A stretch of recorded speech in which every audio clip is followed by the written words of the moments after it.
प्यारे विद्यार्थियों, कक्षा 8वीं में हिंदी कालांश में आपका स्वागत है। आज हम पढ़ेंगे वसंत पाठ्य पुस्तिका भाग 3 का पाठ 15, जिसका नाम है सूरदास के पद। सूरदास जी के बारे में हम जानते हैं। हिंदी साहित्य के महान कवियों में से एक, भक्ति काल के श्री कृष्ण भक्ति शाखा के महान कवि सूरदास जी। पाठ पढ़ने से पहले सूरदास जी के बारे में संक्षिप्त में जान लेते हैं। सूरदास का जन्म 1478 ईस्वी में रुनकता नामक गांव में हुआ। यह गांव मथुरा आगरा मार्ग पर स्थित है। कुछ विद्वानों का मत है कि सूर का जन्म सिही नामक ग्राम में एक निर्धन सारस्वत ब्राह्मण परिवार में हुआ था। सूरदास के पिता रामदास गायक थे। सूरदास के जन्मांध होने के विषय में मतभेद है। कुछ लोगों का मानना है कि वे जन्म से अंधे थे। प्रारंभ में सूरदास आगरा के समीप गऊ घाट पर रहते थे। वहीं उनकी भेंट श्री वल्लभाचार्य से हुई और वे उनके शिष्य बन गए। सूरदास की मृत्यु गोवर्धन के निकट पारसौली ग्राम में 1583 ईस्वी में हुई। इनकी प्रमुख रचनाएं देख लेते हैं। सूरसागर, जो सूरदास की प्रसिद्ध रचना है, इसमें 1.25 लाख पद संग्रहित थे, किंतु अब 7-8 हजार पद ही मिलते हैं। इनकी अन्य रचनाओं में से है सुरसारावली, साहित्य लहरी और नल दमयंती। तो चलिए शुरुआत करते हैं हिंदी साहित्य के कृष्ण भक्ति शाखा के महान कवि सूरदास जी की यह छोटी सी रचना, सूरदास के पद। जैसा कि मैंने बताया कि सूरदास जी कृष्ण भक्ति शाखा के प्रमुख कवि थे, तो उनकी जो रचनाएं हैं वो ज़्यादातर श्री कृष्ण की बाल लीलाओं पर आधारित हैं। श्री कृष्ण भक्ति से ओतप्रोत उनकी रचनाएं बहुत ही सरस है। उन्हीं में से एक छोटी सी रचना आज हम पढ़ेंगे। शुरुआत करते हैं पहले पद की। मैया कबही पड़ेगी चोटी, कितनी बार मोहि दूध पियत भई, यह अजहूँ है छोटी। तू जो कहती बल्कि बेनी ज्यों, वह है लांबी मोटी। काढ़त गुहत नभावत जय है, नागिनी सी भुई लोटी। कांचो दूध पियावत पची पची, देती न माखन रोटी। सुरचिर जीवो दो भैया, हरि हलधर की जोटी। इसे समझने के लिए पहले शब्दार्थ देख लेते हैं। अजहूँ अर्थात आज भी, बल अर्थात यहाँ पर बलराम के लिए प्रयुक्त किया है। बेनी का अर्थ होता है चोटी, वह मतलब होगी।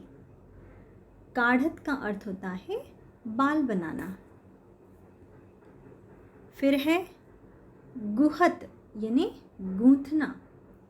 भुई का अर्थ होता है पृथ्वी या भूमि। लोटी अर्थात लौटने लगी, लहराने लगी। पची पची बार बार। हरि हलधर, हरि अर्थात श्री कृष्ण और हलधर अर्थात बलराम। जोटी का अर्थ होता है जोड़ी और कांचो अर्थात कच्चा।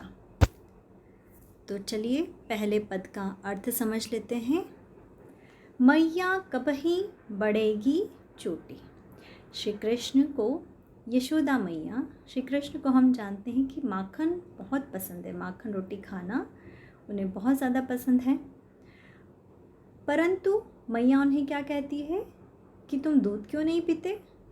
और दूध पिलाने के लिए वो उन्हें लालच क्या देती हैं कि जब तुम दूध पियोगे तो तुम्हारे बाल बहुत ही बड़े हो जाएंगे, तुम्हारी जो चोटी है बहुत ही लंबी और मोटी हो जाएगी।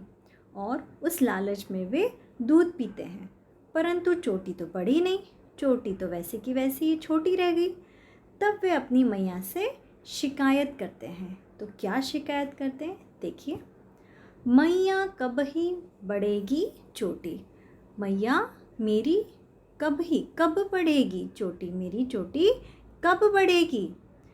कितनी बार मोही दूध पियत भई, कितनी बार मोही मुझे दूध पियत पीने को भई हो गए, कितनी बार मुझे दूध पीने को हो गया, यानी मैं कितनी बार दूध पी चुका हूँ, कितने समय से मैं दूध पी रहा हूँ। यह अजहूँ है छोटी, यह अभी भी छोटी ही है। तू जो कहती बल्कि बेनी जो, तू जो कहती, तुम तो कहती हो बल्कि बेनी, बल्कि नहीं बलराम की चोटी ज्यों की तरह, वह लांबी मोटी होगी, वह ने होगी, है लांबी मोटी, लंबी और मोटी। तो यहाँ पे श्री कृष्ण क्या कह रहे हैं अपनी यशोदा मैया से कि तुम तो कहती हो कि जैसी बलराम की लंबी और मोटी चोटी है ये उसके जैसी हो जाएगी।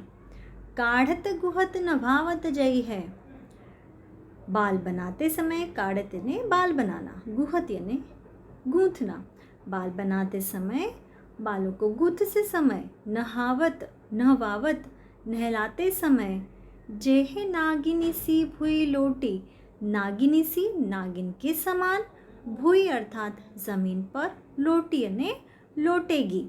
तो क्या कह रहे हैं वे कि तुम तो कहती थी कि मेरी चोटी बल की चोटी यानी बलराम भैया की चोटी के समान लंबी और मोटी होगी। काढ़त गुहत नभावत जय है, बाल बनाते समय, बालों को गूंथते समय, नहाते समय मेरी ये चोटी नागिन के समान ज़मीन पर लोटेगी। इतने मेरे बाल लहराएंगे, इतनी बड़ी बड़ी मेरी चोटी हो जाएगी कि बाल बनाते समय या गूंथते समय, नहाते समय ये तो नागिन के समान ज़मीन पर लहराएगी। काचो दूध पियावत पची पची, काचो यानी कच्चा दूध, पियावत पची पची, बार बार मुझे बार बार तुम कच्चा दूध पिलाती रही। देती न माखन रोटी, देती नहीं माखन रोटी, मुझे माखन रोटी नहीं देती, मुझे बार बार कच्चा दूध पिलाती रहती, बार बार कहती कि दूध पीने से तुम्हारी जो चोटी है वो बलराम की चोटी के जैसे लंबी और मोटी हो जाएगी, इसलिए मुझे तुम बार बार दूध पिलाती रही, मुझे माखन रोटी नहीं दी। सुर चिरजीवो दो भैया, तो सूरदास जी कहते हैं चिरजीवो चिरंजीव होवे, दो भैया दोनों भाई, हरि हलधर की चोटी, कौन दो भाई, हरि अर्थात श्री कृष्ण, हलधर अर्थात बलराम की जोटी अर्थात जोड़ी, श्री कृष्ण और बलराम की यह जोड़ी दीर्घायु हो, इनकी जोड़ी ऐसे ही सदैव अमर रहे, इस प्रकार की कामना सूरदास जी करते हैं अपने प्रिय श्री कृष्ण के लिए। तो एक बार फिर से मैं दोहरा देती हूँ कि श्री कृष्ण को माखन रोटी अत्यधिक प्रिय है।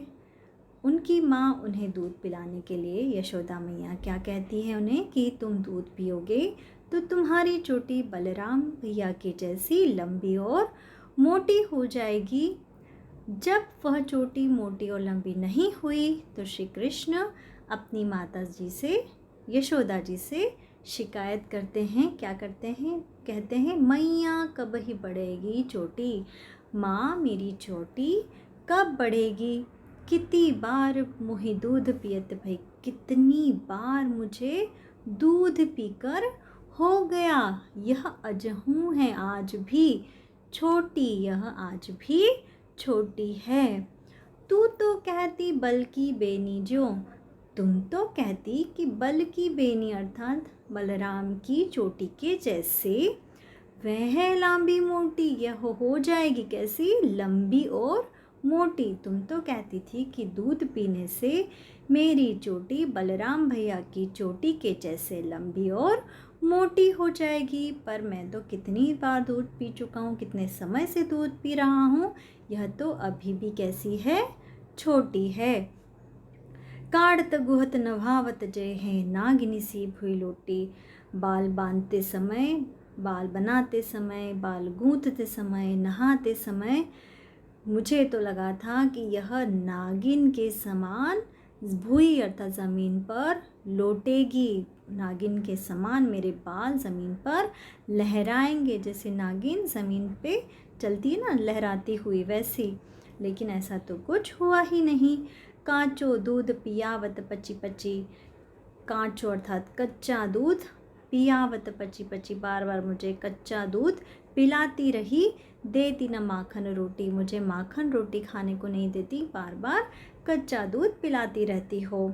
सुर चिर जीवो दो भैया, तो सूरदास जी श्री कृष्ण और बलराम, हरि हलदर की चोटी, श्री कृष्ण और बलराम के लिए, इन दोनों की जोड़ी के लिए कामना करते हैं। चिर जीवो दो भैया, दोनों भाई की जो ये जोड़ी है यह क्या हो, चिरंजीवी हो, दीर्घायु हो, सदैव अमर रहे। तो आज का जो ये कविता है, आज का जो ये सूरदास के पद है, इसका पहला पद यहीं पर समाप्त हुआ। अगला पद हम अगले कालांश में पढ़ेंगे।